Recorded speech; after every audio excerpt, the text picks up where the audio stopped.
Bonjour les héritiers, aujourd'hui une vidéo qui va concerner les chargements et les boutiques et comment bien optimiser ces chargements et ces boutiques et qu'est-ce qu'il faut acheter ou ne pas acheter. Donc pour commencer, les chargements, cette première boutique, à chaque refresh, donc 3 fois par jour, on achète ces 4 premiers éléments pour tout d'abord gear certains persos. Certaines ressources sont plutôt rares et ensuite ça permettra de les transformer en circuit chez le pillard. Ensuite, la deuxième boutique, chargement hebdomadaire.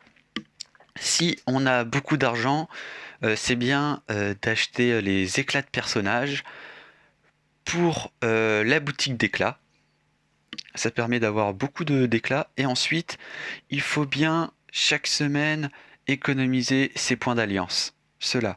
Normalement, en une semaine, on peut en avoir entre 20 et 40 000. Ça dépend de la fréquence auquel on joue et combien on fait de combats. Moi, c'est à peu près 40 000. Mon petit tip, c'est que je les garde tous jusqu'au vendredi où il y a le refresh. Et une fois qu'il y a le refresh, je regarde si cet élément c'est intéressant. Cette semaine, c'était des pistolets, donc je l'ai acheté. Et sinon, après, je vends tout dans la boutique, ici. Et là, j'en fais à l'appel, je descends jusqu'à 0. Et ensuite, j'attends une fois le vendredi prochain pour le refaire. Ensuite, la boutique, la bataille de la cantina. Donc, on utilise ces jetons pour monter évidemment les 7 étoiles, les persos qu'on veut jouer. Par exemple, moi en ce moment, je suis sur Pao pour Manmata. Et aussi, par exemple, le U-Wing de Cassian qui est très puissant avec une flotte rebelle. Donc, je vous conseille de le farm. Et ensuite, une fois qu'on a cette étoile, on achète des éclats de persos qui ont cette étoile pour alimenter la boutique d'éclats. Ensuite, la boutique de guild, même système. De toute façon, c'est à peu près pareil pour chaque boutique. On augmente les persos qu'on veut 7 étoiles. Donc là, moi, c'était Paplou, etc. Vous choisissez qui vous voulez. Et ensuite, on garde le maximum de jetons. On essaie d'économiser pour acheter des éléments de perso pour passer G12 ou G13. Par exemple, moi c'était ça, mais comme je l'ai dit dans la vidéo du farm G13, il y a les menottes, il y a aussi les implants. Donc tous ces éléments-là qui coûtent très cher, on peut les acheter ici. Ensuite, la boutique des escouades. Donc pareil, là on augmente les persos qu'on veut. On pense bien à faire les activités quotidiennes. Car ça rapporte un petit peu de ces jetons, je crois que c'est 100 ou 200 par jour. La première ligne ici, c'est inutile de farmer parce que c'est beaucoup trop cher pour ce que c'est et on peut les farmer ailleurs. Et enfin, on achète les éclats de perso 7 étoiles, encore pour la boutique d'éclats. Boutique de la guerre galactique, très important. Toujours le même système. On n'oublie pas tous les jours de le faire en automatique parce que ça rapporte beaucoup de cristaux et d'éclats de personnages. Et ensuite, on augmente bien sûr cette étoile ce qu'on veut. Et une fois fini, pour la boutique des éclats, on n'hésite pas à prendre que les vaisseaux. Puisque en tout, je crois que ça rapporte 2 éclats de plus. C'est pas grand chose, mais sur le très long terme, au bout de plusieurs mois, finalement, c'est 1 ou 2 composants qu'on aura de gratuit. Donc, on récupère que les vaisseaux.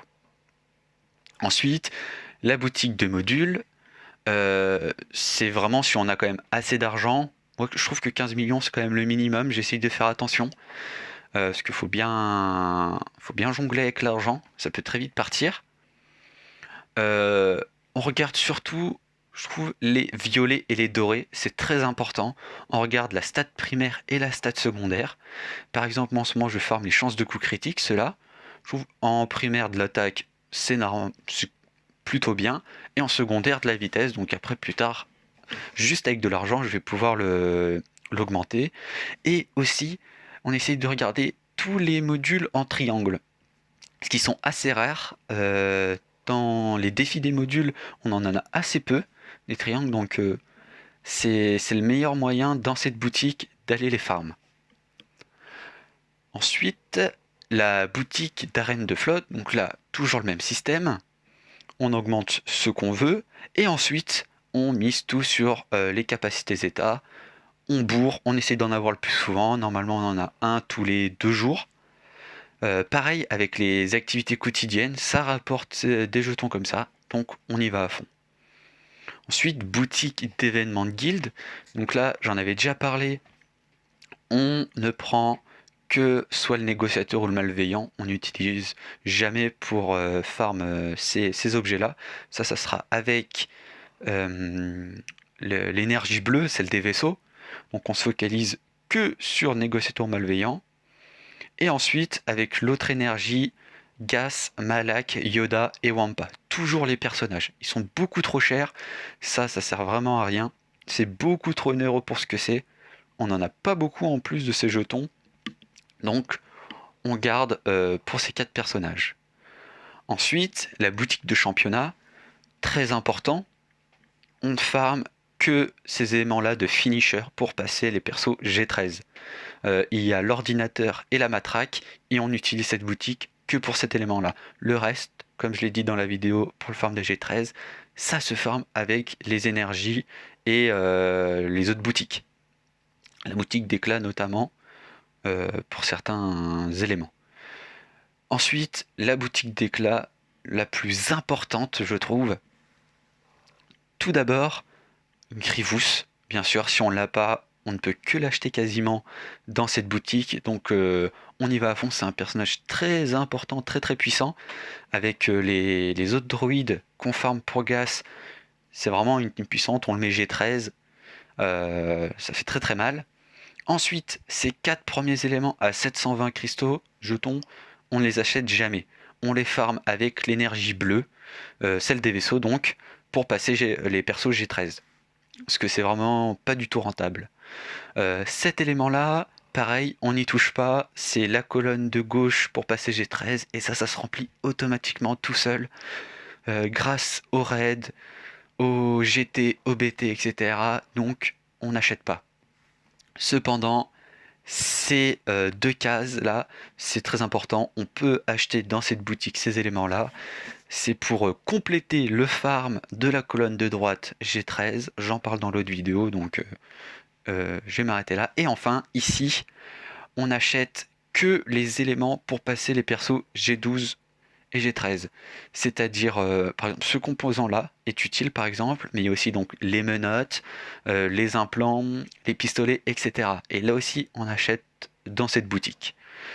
Donc voilà, je pense avoir fait le tour. J'espère que vous avez encore appris des choses.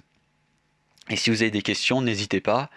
Et voilà une petite rétrospective un petit peu de ce qu'on peut et ne pas faire dans les boutiques et les chargements. Bonne journée à tous les héritiers.